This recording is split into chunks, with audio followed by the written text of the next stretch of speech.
But first, my take for today, Who Will Tell the President, Part 11, with the subtitle, Is the President Stunned with a Surge in Terror?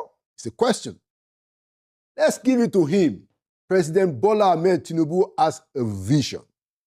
His mind is still relatively in good shape. He understands the problems of the nation and has even professed some of the solutions. For instance, he knows that state police is an imperative.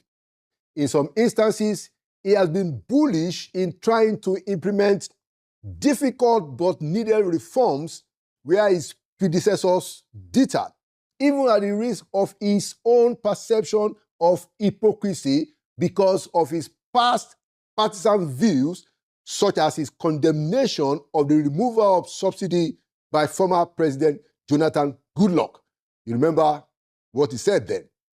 But he also understands, that is President Tinubu, quite a bit more.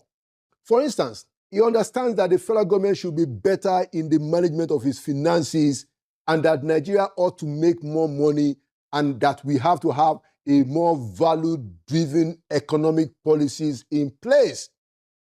And with Sir Oluyemi Cardoso at the helm at the central bank, we have all seen the nation's foreign reserves climb to as high as $50 billion, the highest in a decade for sure.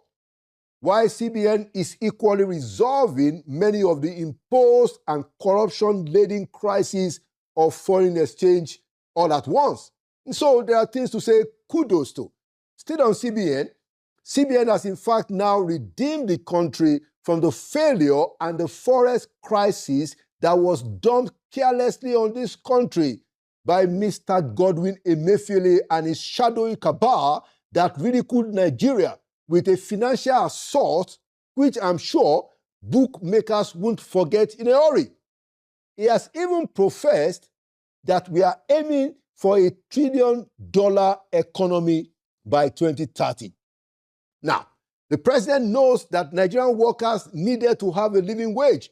And while he didn't quite live up to the expectations for the minimum wage to be pegged at 100,000 naira per month, he approved 77,000 and conceded to a renegotiation of the minimum wage by next year.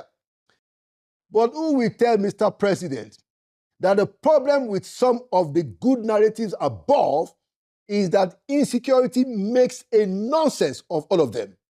Partly because when blood is being spilled in too many places, there's a palpable fear in the